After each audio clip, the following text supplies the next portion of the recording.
नमस्कार दोस्तों कहते हैं ना कि इतिहास बड़ी बेरहम चीज होती है और खास तौर पे पॉलिटिकल इतिहास यानी राजनीतिक इतिहास या तो किसी भी राजनीतिक सत्ता के उसके अपने इतिहास के आईने तले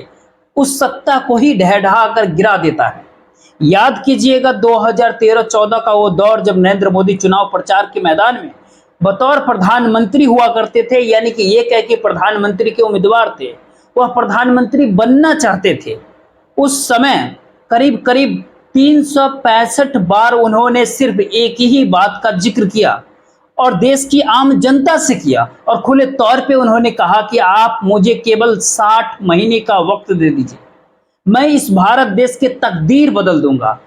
60 महीने यानी 5 साल उन्होंने सत्ता के मांगे थे इस देश की आम जनता से। और उस दौर में उस समय में क्या कुछ मनमोहन सरकार या फिर कांग्रेस को लेकर जो कुछ भी कटघरे थे, उस हर कटघरे के भीतर उस दौर की सरकार करी थी और महज 60 महीने देने से कोई फर्क इस भारत देश की आम जनता को पड़ता नहीं था। तो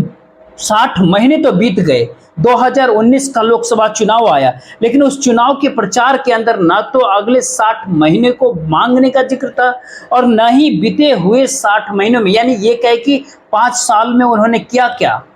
न ही इस बात का कोई जिक्र था। और 2024 के लोकसभा चुनाव में तो 120 महीने का यानी कहे कि 10 साल का कोई भी जिक्र नहीं था, कोई कहीं चर्च नहीं था। लेकिन इन सब के बावजूद भी अल्पमत में ही सही लेकिन ताना बाना बुनते हुए एक एनडीए नए सिरे से 2024 के लोकसभा चुनाव के बाद फिर से केंद्र के सत्ता पे खड़ा हो गया और एक बार फिर से नरेंद्र मोदी देश की प्रधानमंत्री बन गए 5 साल और यानी 60 महीने के लिए और। लेकिन इस बार 60 महीने यानी 5 साल शायद इतने दूर की राजनीति हो चली है कि 6 महीने ये सरकार बचेगी या नहीं बचेगी, इन सारे सवाल के लेकर के पहली बात अगर भारतीय जनता पार्टी के भीतर शोर शराबा शुरू हुआ तो उसका दूसरा हिस्सा आरएसएस ने उसको आग लगाते हुए यानी सुलगाते हुए उसको और दया तेज कर दिया। लेकिन दोनों परिस्थितियों से हट करके एक तीसरी परिस्थिति का जिक्र हम आपसे आज करने वाले हैं। आखिर ये परिस्थिति उस एनडीए गठबंधन की है जिसके ऊपर भरोसे नरेंद्र मोदी देश के प्रधानमंत्री है, यानी ये कहे कि अल्पमत में नरेंद्र मोदी के होने के बावजूद भी नरेंद्र मोदी खुद सत्ता की अगुवाई करते हुए दिखाई दे रहे हैं। और एनडीए गठबंधन के भीतर जो भी पॉलिटिकल पार्टी है, जो भी राजनीतिक दल है, उसको एक बात समझ में इस दौर में साफ साफ आ गया कि वो सत्ता के लिए केवल भारतीय जनता पार्टी के साथ आई या फिर नरेंद्र मोदी के चेहरे के आसरे उसने खुद को एनडीए गठबंधन या कहे बीजेपी के हवाले कर दिया। यानी ये कहे कि उसके साथ साथ उसकी बहुत सारी डिमांडें थी, बहुत सारी मांगों थी, लेकिन उन सारे मांगों को पूरा किया जाएगा क्योंकि सत्ता में भारतीय जनता पार्टी है, सत्ता में प्रधानमंत्री नरेंद्र मोदी खुद मौजूद है जो कि इस भारत देश के प्रधानमंत्री है। तो उनकी बातों को वह दूर कैसे नहीं करेंगे, वह जो भी चीज जो इस दौर में जो उनके छत्र तक मांग करेंगे उनको दूर जरूर करेंगे। लेकिन इस दौर में सवाल है कि अलग अलग पॉलिटिकल पार्टी के जो कुछ भी मांग होगा वो दो ही दिशा में जाता है। एक दिशा वो चाहती है कि वो अपने राजनीतिक जमीन को इस दौर में पुख्ता करने के लिए जिस भी डिमांड को, जिस भी मांग को रखना चाहे और जो मांग रखे वो पूरी होनी चाहिए, और दूसरा उस पॉलिटिकल पार्टी की जमीन कभी भी सिकुड़नी नहीं चाहिए, उसका विस्तार होना चाहिए तो अच्छा होगा। और इन दोनों परिस्थितियों के भीतर पैसे के लिए बहुत जरूरी होता है और सियासी तौर पर वोटों के ध्रुवीकरण के हिसाब से देखिए भारतीय जनता पार्टी के साथ किसकी केमिस्ट्री इस दौर में कैसे जम जाए, इस बात की भी जरूरत पड़ती है राजनीति के भीतर। लेकिन अभी 6 महीने पूरे हुए नहीं, 6 महीने तो दिसंबर के महीने तक पूरे होंगे नरेंद्र मोदी के तीसरी टर्म की सरकार की। लेकिन इसके बीच ही जो भी एनडीए गठबंधन के जो राजनीतिक दल है उनके भीतर एक सवाल एक ही झटके में घर कर गया कि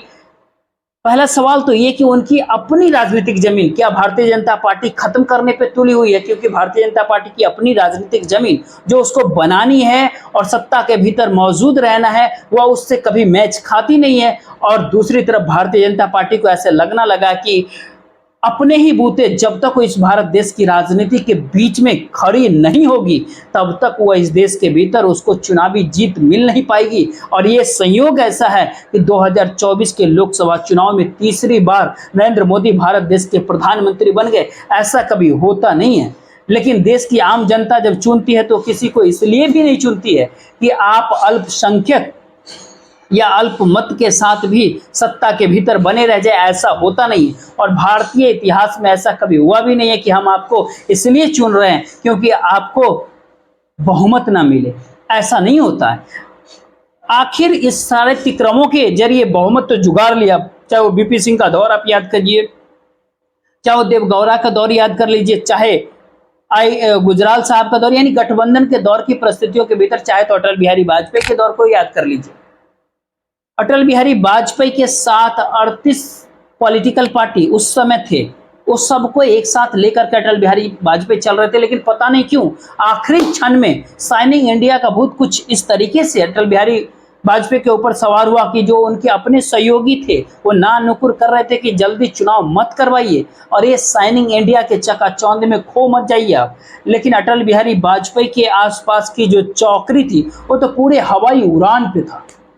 अटल बिहारी वाजपेयी 2014 के भीतर हार गए, सॉरी 2004 में हार गए, लेकिन एनडीए के तमाम सहयोगियों को साथ लेकर चलते रहे। लेकिन 2024 में 28 दल भारतीय जनता पार्टी के साथ जरूर है, लेकिन उसमें सिर्फ 10 ही ऐसे पॉलिटिकल पार्टी है जिनकी संसद के भीतर ताकत है, पार्लियामेंट के भीतर उनके सांसद है, और उन्हीं राजनीतिक दलों के भीतर, और उनमें ही सबसे मजबूत राजनीतिक दल इस बात को समझ गए हैं एनडीए गठबंधन के भीतर कि जिस राजनीति के भीतर वो खड़े होकर के संसद तक पहुंचे, सत्ता मिली राज्य के भीतर, मुख्यमंत्री भी बन गए और आने वाले समय में अपनी राजनीति को साधते हुए आगे भी निकल पड़ेंगे, उन सब के ऊपर इस समय में मौजूदा वक्त में रोक लग रही है, या फिर ये कहे कि वो आगे बढ़ने की स्थिति में इस दौर में नहीं है। एक नाम महाराष्ट्र के मुख्यमंत्री एकनाथ शिंदे का है,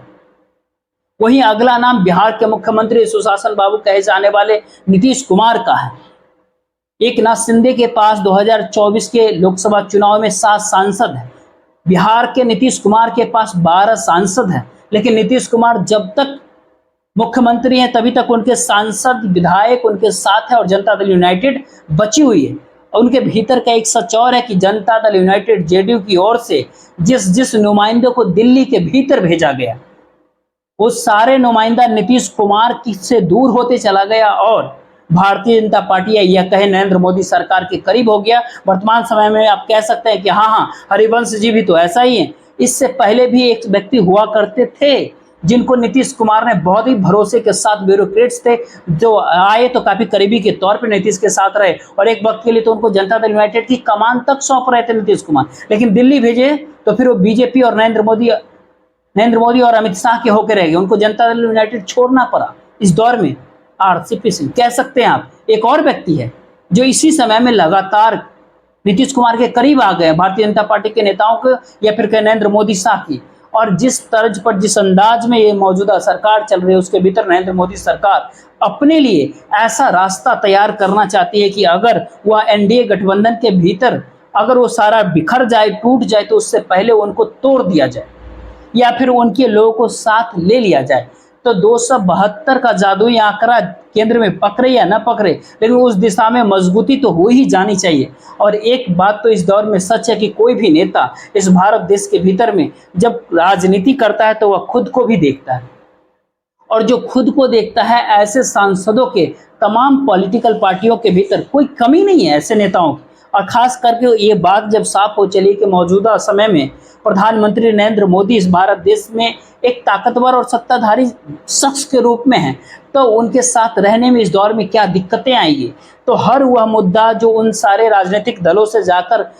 टकरा रहा है, चाहे बिहार का सुशासन बाबू कहे जाने वाले नीतीश कुमार का मुद्दा अलग अलग वोट बैंक के आश्रय भारतीय जनता पार्टी से हटकर राजनीति को साधने का हो इस दौर में, या फिर चिराग पासवान द्वारा उठाए गए मुद्दे सियासी तौर पर भारतीय जनता पार्टी से अलग थलग लगे, चाहे महाराष्ट्र के भीतर एकनाथ शिंदे और अजीत पवार आपको आपस में टकराते हुए दिखाई दे, यानी ये कहे कि पॉलिटिकल सौदेबाजी उनकी कम हो चली और भारतीय जनता पार्टी ने इस दौर में एक नया पाठ इस दौर में गढ़ा है, पढ़ा है, आरएसएस के जरिए समझा है, देखा है। जब भारतीय जनता पार्टी यानी बीजेपी वर्सेस ऑल हो सकती है, तो बीजेपी भारतीय जनता पार्टी जो है वो सत्ता में आ सकती है, लेकिन कहीं पर आप अजीत पवार को खड़ा कीजिए, कहीं शिवसेना तोड़ करके आप एकनाथ शिंदे को खड़ा कर लीजिए, कहीं पर यू टर्न लेने वाले नीतीश कुमार को खड़ा कर लीजिए, तो फिर वह भी न चले तो एक समय दुर्गा सोरेन, अब चंपई सोरेन, ऐसी परिस्थिति भी भारतीय जनता पार्टी के साथ जाकर जुड़ जाएगी, तो भारतीय जनता पार्टी सत्ता में नहीं आ पाएगी। यानी ये कहे कि ताकत के साथ भारतीय जनता पार्टी नहीं रहेगी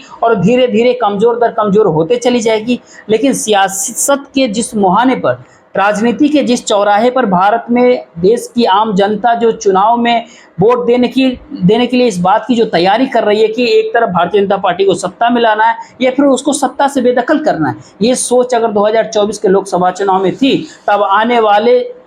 हर चुनाव के भीतर किसको सत्ता में लाना है, ये सोच भारतीय जनता पार्टी माइनस होकर के चलेगी। यूं कहे कि नरेंद्र मोदी माइनस होकर चलेंगे। यहाँ पे दो बातें और समझिए और फिर उस एनडीए गठबंधन के भीतर की राजनीति के साथ आपको कनेक्ट करके बात भी बताएंगे कि दरअसल भारतीय जनता पार्टी के भीतर का जो कुछ भी सच है आज के वक्त में, भारतीय जनता पार्टी अपने राजनीतिक अस्तित्व को भविष्य के लिए बचा के रखना चाहती है, इसलिए उन मुद्दों के आश्रय वो आगे निकल रही है जहां पर उसके साथ उसके कट्टर समर्थक तो कम से कम बने रहे, जुड़े रहे। लेकिन संयोग ऐसा है इस वक्त की, या फिर त्रासदी ऐसा है इस वक्त की, जो बीजेपी की अगुवाई करने वाले प्रधानमंत्री नरेंद्र मोदी इस दौर में राजनीतिक सत्ता के ऊपर काबिज रहने के लिए दो ही रास्ते को तलाश कर रहे हैं। ये या तो एनडीए गठबंधन के सहयोगियों की बात इस दौर में जो उनकी अपनी राजनीति के हिसाब से चले उसकी बातों को वो इस समय में मान ले, कुछ विपक्ष का दबाव काम करे और वो विपक्ष के पास वो वोट बैंक ना शिफ्ट हो जा रहा हो, जिससे सहयोगी को ऐसा लगता हो कि दरअसल भारतीय जनता पार्टी उस रास्ते चल पड़ेगी या सरकार उस रास्ते चल पड़ेगी तो उनकी राजनीति इस दौर में कमजोर हो जाएगी। दरअसल वह झुकते हैं नरेंद्र मोदी, और ये झुकना बर्दाश्त नहीं है। बीते 10 सालों की यात्रा जिसने भी भारतीय जनता पार्टी के साथ मिलकर के इस देश के भीतर किया है उसको ये बात समझ में आ गया। अब देश को एक नया चेहरा खोजना पड़ेगा। ये तो महज एक हिस्सा है, वही दूसरा हिस्सा कहीं इससे ज्यादा भयावह इस देश की राजनीति को प्रभावित करने वाला। ये दूसरा रास्ता दरअसल इस भारत देश के उस कॉरपोरेट के पैसे पे टिका हुआ है जिस पे बार बार कॉर्पोरेट को आसरा कोई दूसरा नहीं बल्कि खुद इस देश के प्रधानमंत्री नरेंद्र मोदी की नीतियां पॉलिसियां देती हैं कि आप ही के लिए तो हम हैं, आप ही के लिए तो बने, आप ही के लिए तो बनाए गए, तो आपको इधर उधर नहीं देखना है, केवल आपको हमें देखना है। सियासी तौर पर, राजनीतिक तौर पर आप हमारी मदद उसी पॉलिटिकल फंडिंग के तौर पे करनी है जो लगातार आती रहेगी। तो ये लालच उन तमाम पॉलिटिकल पार्टी और उन नेताओं की तरफ दी जा सकती है, ये लालच कि आप हमारे साथ रहिए और धीरे धीरे हमारे साथी फिर से इकट्ठा हो जाइए, आ जाइए। इसीलिए आज जब आपसे हम बात कर रहे कि बीते 3-4 दिनों में कुछ डाटा आपके सामने रखे जो कि महज 100 दिनों के भीतर 2 लाख करोड़ के प्रोजेक्ट मौजूदा सरकार लेके आई, लेकिन वो सरकार वो प्रोजेक्ट वो ठेका दिया किसको, काम किससे लिया जा रहा है, ठेका किसको दिया जा रहा है। देश की आम जनता को ये पूछना पड़ेगा कि इतनी ट्रांसपेरेंसी तो लानी पड़ेगी। ये सारे जो भी प्रोजेक्ट आप लेकर के आते हैं उसको फायदा, उसका लाभ किस कॉर्पोरेट को मिलता है, उसकी ठेकेदारी किसको मिलता है। 2 लाख करोड़ भर नहीं, उसके 12 इंडस्ट्रियल सिटी का जो जिक्र किया गया उसका प्रोजेक्ट का ठेका इस दौर में किसको दिया गया। चाहे वह अलग अलग कॉरिडोर की व्यवस्था की जा रही हो, चाहे इस भारत देश के भीतर में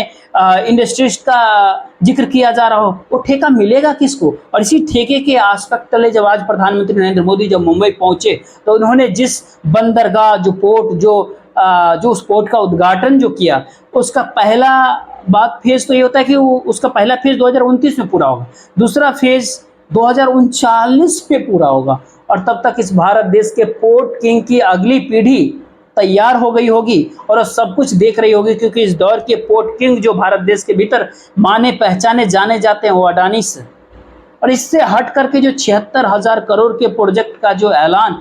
पाल घर के भीतर प्रधानमंत्री नरेंद्र मोदी ने किया, उसके भीतर भी देश की आम जनता को ये सवाल पूछना चाहिए कि टैक्स पेयर का पैसा इस भारत देश का डेवलपमेंट आप कर रहे हैं, कह रहे हैं, बोल रहे हैं, लेकिन यह तो आप कह दीजिए कि ठेका देंगे किसको आप। यानी ये कहे कि यहाँ पर दो बातें बहुत साफ होती है, देश में सियासत साधी जाए ऐसे जिसके भीतर एनडीए गठबंधन के तमाम राजनीतिक पार्टी जो सहयोगी हैं भारतीय जनता पार्टी के, उन सहयोगियों के साथ जुड़े हुए जो सांसद है मौजूदा वक्त में, उनका इस बात का एहसास लगातार होते रहना चाहिए कि इनके साथ रहेंगे तो फिर झोला भरा रहेगा और झोला उठा करके चलना पड़े अगर तो उनकी अपनी पुरानी पार्टी को छोड़िए और झोला उठाकर इस पार्टी के भीतर खड़े हो जाइए। और इस भारत देश के भीतर हर राज्यों के भीतर, हर प्रांत के भीतर आपको ऐसी कोई राजनीतिक पार्टी नहीं मिलेगा जिनका सांसद, विधायक, एमएलए, एमपी बीजेपी में शामिल ना हुआ हो। 372 सांसद और विधायक बीते 10 सालों के भीतर भारतीय जनता पार्टी ने अपने साथ शामिल किया है, बीते 10 वर्षों के भीतर। और राज्य दर राज्य जिस तरीके से सत्ता परिवर्तन 10 सालों के भीतर किया भारतीय जनता पार्टी ने, उसमें वही कॉर्पोरेट की पूंजी है जिस कॉर्पोरेट के लिए अलग अलग पॉलिसी, तमाम तरह के चीजों का निर्माण किए जाते हैं। इस दौर में एक जल्दबाजी इस केंद्र की सरकार को है कि जितनी जल्दी हो सके सारे चीज का ऐलान कर दिया जाए, अन्यथा बाद में कहीं बहुमत का आंकड़ा फिर या एनडीए की सहयोगियों के आपसी झगड़े अगर भारतीय जनता पार्टी से ही हट गए तो मौजूदा सरकार तो एक झटके में धर्रा करके गिर जाएगी। तो ऐसे कॉरपोरेट दोबारा खड़ा होने में मदद करेगा। शायद इन सारे परिस्थितियों के भीतर इस देश की राजनीति पहली बार आगे चल पड़ी है और उस राजनीति के अक्ष तले आज लगता है कुछ थोड़ी बातों को ध्यान से आपको समझना चाहिए, क्योंकि इस भारत देश को विकसित होना है और उस विकसित राष्ट्र होने की प्रक्रिया में महाराष्ट्र सबसे अगला नंबर पे, सबसे अव्वल नंबर पे, और इस देश में महाराष्ट्र को विकसित करना है। देखिए प्रधानमंत्री नरेंद्र मोदी महाराष्ट्र में होते हैं और देश को विकसित होने से महाराष्ट्र का विकसित होने का बात कर रहे हैं। इससे पहले वो यही बात उत्तर प्रदेश में कह के चले थे, ऊपर उत्तर प्रदेश को विकसित किया जाए तभी ये देश विकसित हो पाएगा। आज महाराष्ट्र की बात कर रहे हैं। देखिए सुनिए नरेंद्र मोदी की। विकसित महाराष्ट्र विकसित भारत के संकल्प का सबसे अहम हिस्सा है। इसलिए पिछले 10 वर्ष हो या अभी मेरी सरकार का तीसरा कार्यकाल, महाराष्ट्र के लगातार बड़े फैसले लिए गए हैं। ये उसी महाराष्ट्र का जिक्र कर रहे हैं प्रधानमंत्री नरेंद्र मोदी, जिसके भीतर 6 प्रोजेक्ट गुजरात में शिफ्ट कर दिए गए और वो महाराष्ट्र के लिए प्रोजेक्ट आए थे। उस दौर में गुजरात के भीतर चुनाव हो रहा था और उसके बाद 2024 का लोकसभा चुनाव था, लेकिन प्रोजेक्ट महाराष्ट्र के शिफ्ट किए गए और उस महाराष्ट्र को विकसित करने का ख्वाब प्रधानमंत्री नरेंद्र मोदी देख रहे हैं और महाराष्ट्र के राजनीति में प्रधानमंत्री को अपना अस्त्र दिख रहा है। शायद यही कारण है कि शिवाजी महाराज की मूर्ति जो ध्वस्त हो गई महाराष्ट्र के भीतर, उसके लिए माफी वहां के मुख्यमंत्री एकनाथ शिंदे ने मांगा, उसके लिए डिप्टी सीएम देवेंद्र फडणवीस ने माफी मांगी, उसके बाद डिप्टी सीएम अजित पवार ने माफी मांगी और आज खुद प्रधानमंत्री नरेंद्र मोदी ने यह बात कह करके माफी मांगा कि हमारे लिए केवल छत्रपति शिवाजी एक नाम भर नहीं है, बल्कि एक महाराजा नहीं, बल्कि ये कह कि हमारे वो पूजनीय है। ये बात कहने और माफी मांगने की जरूरत आज क्यों पड़ी प्रधानमंत्री नरेंद्र मोदी को? क्योंकि एक बात खुद प्रधानमंत्री नरेंद्र मोदी इस दौर में समझ गए कि महाराष्ट्र की राजनीति के भीतर जैसे ही उनकी सत्ता की जमीन खिसकेगी वैसे ही दिल्ली के भीतर उनका सितारा अस्त होने लगेगा, क्योंकि एक ही झटके में कॉरपोरेट, दूसरे झटके में भारतीय जनता पार्टी के भीतर के उथल पुथल और तीसरे झटके में एनडीए गठबंधन के सहयोगी जल जितने भी पार्टी है, पॉलिटिकल पार्टी, उनके सारे सवाल इन तीनों फ्रंट पे एक साथ नरेंद्र मोदी लड़ नहीं सकते। इसीलिए आज इस तर्ज पे उन्होंने माफी मांगा महाराष्ट्र में। पिछले दिनों सिंधुदुर्ग में जो हुआ, मेरे लिए, मेरे सभी साथियों के लिए छत्रपति शिवाजी महाराज ये सिर्फ नाम नहीं है। हमारे लिए छत्रपति शिवाजी महाराज ये सिर्फ राजा महाराजा राजपुरुष मात्र नहीं है। हमारे लिए छत्रपति शिवाजी महाराज आराध्य देव है।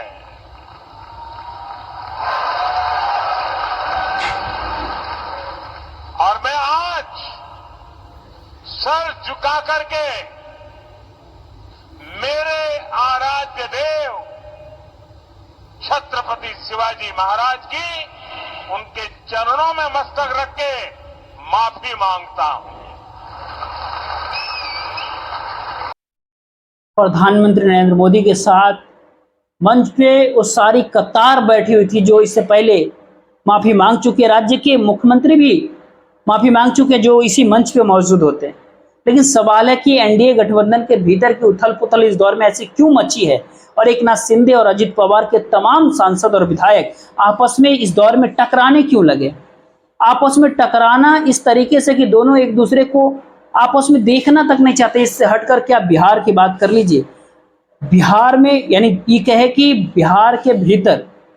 चाहे वह चिराग पासवान हो चाहे नीतीश कुमार हो, दोनों को ये बात पता है कि उनकी अपनी राजनीतिक जमीन भारतीय जनता पार्टी की राजनीतिक एजेंडा से हट करके बनी है, उसको बरकरार रखना है। और भारतीय जनता पार्टी बाखूबी इस दौर में जानती है कि दोनों को अपनी राजनीति को अगर साधना है तो फिर उससे पहले अपने आंकड़ों को पूरा कर लिया जाए। और ये सारे सवाल धीरे धीरे जब बड़ा होने लगा तो ऐसे में चिराग पासवान को कहना पड़ गया कि दरअसल ऐसा नहीं है, हमारा कोई विधायक कहीं नहीं जा रहा, हम तो तमाम सारे मुद्दों के ऊपर साथ खड़े हैं और हमने अपने तौर पर विरोध नहीं किया, बाकायदा प्रधानमंत्री नरेंद्र मोदी भी हमारे साथ खड़े हैं। ये सब कुछ कहने की जरूरत चिराग पासवान को क्यों पड़ी? सब तो एनडीए की साथी और सब तो एनडीए के सहयोगी हैं। वो जिसका आपने जिक्र किया हो, आपने जिक्र किया जो सुप्रीम कोर्ट के द्वारा जो ऑब्जर्वेशंस आए थे, जिसमें क्रीमी लेयर के प्रावधानों का जिक्र किया गया था, वर्गीकरण का जिक्र किया गया था। कैबिनेट की उस बैठक में मैं मौजूद था और ये स्वतः प्रधानमंत्री जी के द्वारा ही इस विषय को उस कैबिनेट की बैठक में उठाया गया था, जहां पे उन्होंने चिंता जताई इस बात को लेकर कि जिस तरीके से माननीय न्यायालय के द्वारा अनुसूचित जाति वर्ग को लेकर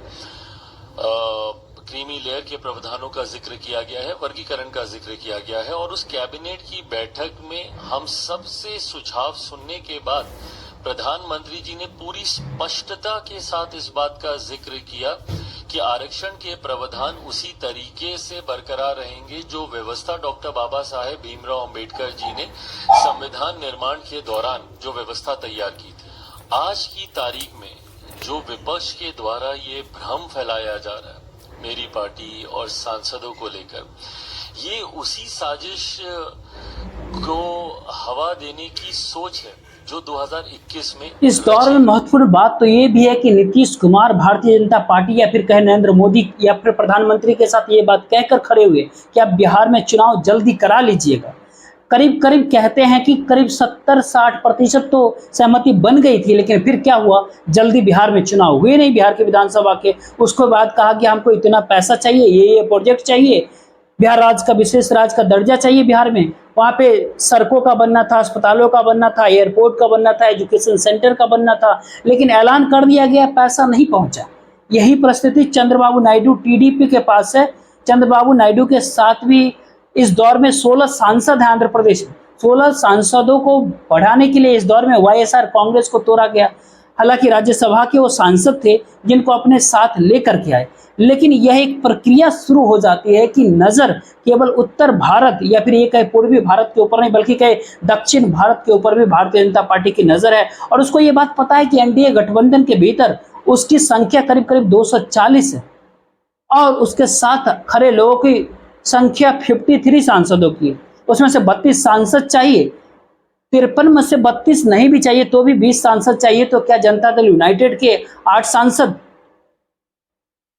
एलजेपी के 3 सांसद, शिवसेना के 4, आरएलडी के 2, क्या इस तरीके से तोड़ के जोड़ते जोड़ते 15-17 और धीरे धीरे करके बात टीडीपी तक पहुंच जाएगी? उनको तो राज्य पे राज करना है और केंद्र के भीतर बहुमत और आखिरी भारतीय जनता पार्टी के साथ चाहिए। तो उनके अनुकूल कैसे लोग बने रहेंगे? पैसा तभी वो देंगे। क्या ऐसी परिस्थिति के दिशा में एनडीए गठबंधन जा चुकी है या फिर जा रही है? सवाल केवल एनडीए भर का नहीं, एनडीए के भीतर का ये सवाल भारतीय जनता पार्टी के भीतर से उठते ये सारे सवालों से जा चुका है। इसीलिए जब आज आपके साथ इन सारे बातों का जिक्र कर रहे थे तो एक ही झटके में आप ध्यान दीजिएगा कि 2019 के लोकसभा चुनाव के दौरान प्रधानमंत्री राष्ट्रवाद का जिक्र किया करते थे, राष्ट्र पहले जिक्र किया करते थे। 2014 में वो डेवलपमेंट भारत का जिक्र करते थे, बताते थे देश में कि कितना निवेशक पैसा कैसे आएगा, कहां से, और भारत प्रगति की राह पे कैसे आगे बढ़ चलेगा। इस दौर में जो कट्टर भारतीय जनता पार्टी के समर्थक है, बीजेपी के समर्थक है, उसका मिथ्य जो है नरेंद्र मोदी को लेकर के जो टूटा है वो सिर्फ योगी की तरफ कर रहा है। ये अलग बात है इस दौर में कि योगी की तरफ इस दौर में वो कट्टर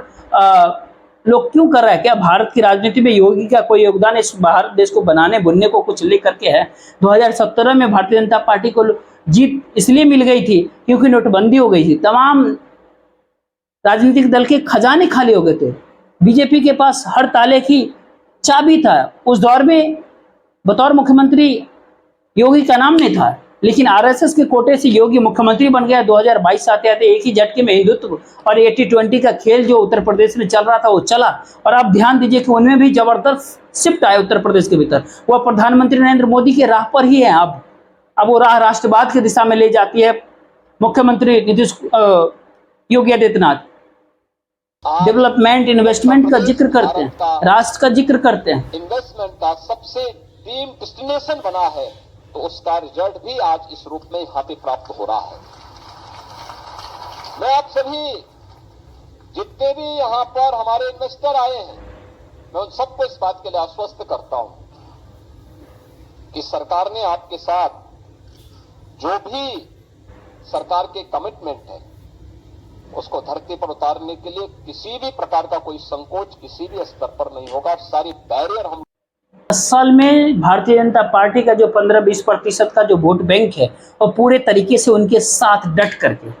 और नेता कोई भी हो वो 20% वोट सिर्फ उसी दिशा में जाता है जो भारतीय जनता पार्टी का कोर एजेंडा है, जो उसको साथ ले करके चले। इस दौर में सियासी सत्ता को बचाने के लिए, राजनीतिक सत्ता को बचाने के लिए कॉरपोरेट के प्रेम के साथ चलना या फिर सियासी तौर पर उन सारे नीतियों में यू टर्न ले लेना जो बीजेपी का कोर एजेंडा है, और इसीलिए दुखी एक ही झटके में वह कोर वोटर इस देश का हो गया भारतीय जनता पार्टी के, और उसने तलाश शुरू किया। उसने ऐसे में योगी उस ध्रुव तारे की तरह भारतीय जनता पार्टी के भीतर निकल करके आए, क्योंकि इस दौर में खुद प्रधानमंत्री नरेंद्र मोदी ने राज्य दर राज्य हर नेता को खत्म करते चला गया। एक समय भारतीय जनता पार्टी के भीतर इंटेलेक्चुअली ध्यान दीजिएगा कि मॉडरेट तरीके से कितने सारे लोग हुआ करते थे। आज के दौर में ध्यान दीजिए, राज्य हो या फिर केंद्र हो, आप गिन लीजिए उंगली पर एक भी नाम आपको ऐसा मिलेगा नहीं जहां पर आप ये बात कह सके इसके पीछे पूरी भारतीय जनता पार्टी खड़े होने को तैयार है। इस दौर में न तो वो राजस्थान के मुख्यमंत्री हैं, न मध्य प्रदेश के मुख्यमंत्री हैं, न छत्तीसगढ़ के मुख्यमंत्री हैं, न ही उत्तराखंड के मुख्यमंत्री हैं। आप इस दौर में ध्यान दीजिए उस पूरे लाइन में, पूरे लिस्ट में, और महाराष्ट्र में तो अपनी सरकार है नहीं, लेकिन फिर भी देवेंद्र फडणवीस राजनीति और सोशल इंजीनियरिंग के आधार से फिट होते नहीं है। इस पूरे प्रकरण के भीतर में जो एक राजनीतिक और वैचारिक कंगाल वाली स्थिति थी, उस दायरे में भारतीय जनता पार्टी को लाकर मौजूदा नरेंद्र मोदी सरकार ने लाकर खड़ा किया है, या फिर कई मौजूदा आरएसएस से निकले हुए प्रचारक ने एक नई धारा के साथ खुद को एस्टेब्लिश बनाए रखने के लिए इन सारे लोगों को खड़ा किया। और उसी लाइन के भीतर आपने ध्यान दीजिएगा तो सबसे आगे योगी आदित्यनाथ दिखाई देंगे, और वो शिफ्ट जो है वो इंटरनली शिफ्ट हो रहा है। इंटरनली शिफ्ट के भीतर प्रधानमंत्री नरेंद्र मोदी के पीछे खड़े चिराग पासवान, नीतीश कुमार, एकनाथ शिंदे, अजित पवार या चंद्रबाबू नायडू, कोई भी इस दौर में आप नाम लेते जाइए, क्या ये सारे के सारे लोग एक ही झटके में किसी दूसरे चेहरे के पीछे खड़े हो सकते हैं? अगर ये परिस्थिति महाराष्ट्र चुनाव से जाकर के अगर जुड़ गई है तो फिर ऐसे में इस सरकार की उम्र कितनी बची? उम्र का मतलब ये नहीं कि बीजेपी की सत्ता छिन गई, ये है कि एनडीए गठबंधन के भीतर का जो इस दौर में जो कुछ भी घमासान मचा हुआ है, हर कोई को ये बात समझ में आने लगा कि उसका अपना वोट बैंक खुद तैयार करना होगा। कल तक प्रधानमंत्री नरेंद्र मोदी और उनके नीतियों के आश्रय इस देश में वोट बैंक उनके साथ जुड़ जाया करता था, लेकिन उन्हीं का जब वोट बैंक धीरे धीरे खिसक रहा है, जो उत्तर प्रदेश के भीतर तक खिसक गया 2024 के लोकसभा चुनाव में, उसका परिणाम साफ दिख गया, तो फिर दूसरे राज्य में कैसे लाभ मिलेगा? तो ऐसे लाभ नहीं मिलेगा तो अपना वोट बैंक बचाना पड़ेगा। तो वक्त बोध का सवाल हो, चाहे लेटरल एंट्री का सवाल हो, चाहे इस भारत देश के भीतर ब्रॉडकास्ट बिल हो, या चाहे इस देश के भीतर कोई भी ऐसा मुद्दा हो जिसको लेकर के विपक्ष छोटा सा भी चोट कर दे अगर, तो भारतीय जनता पार्टी के ऊपर वो आंच आई या फिर न आए, लेकिन भारतीय जनता पार्टी के सहयोगी दल, यानी ये कहे कि एनडीए गठबंधन के भीतर बाकी पॉलिटिकल पार्टियों की राजनीतिक हिल जाती है, उनका वोट बैंक छिटकने लगता है, तब उनको इस बात का अंदाजा होता है कि लड़ाई तो उनको आखिर में भारतीय जनता पार्टी से नहीं बल्कि जो विपक्ष के दल है, जो इंडिया गठबंधन है, उससे उनको लड़ाई लड़नी है। तो ऐसे में उनकी अपनी राजनीतिक जमीन को वो बचाएं या फिर इस सत्ता के साथ खड़े रहें, और इसी अंतर्विरोध का लाभ इस दौर में भारतीय जनता पार्टी या फिर खुद प्रधानमंत्री नरेंद्र मोदी के सत्ता को बचाने के लिए जो कोई भी दिल्ली में बैठी हुई पोटरी है, उस विषाद को बिछा करके इस देश के भीतर एक एक कहते हैं एक प्यादे को चलने की स्थिति में आंकड़े बहुत कम चाहिए और जुगाड़ किए जा रहे हैं, क्योंकि कॉरपोरेट और पैसा साथ में सत्ता के साथ खड़ा है, और इस दौर में प्रोजेक्ट दर प्रोजेक्ट देश भर के भीतर ऐलान लगातार किए जा रहे हैं। बाकी इस वीडियो को ज्यादा से ज्यादा लोगों तक शेयर कर दीजिएगा, वीडियो को लाइक कर लीजिएगा, चैनल को सब्सक्राइब कीजिएगा। जय हिंद, जय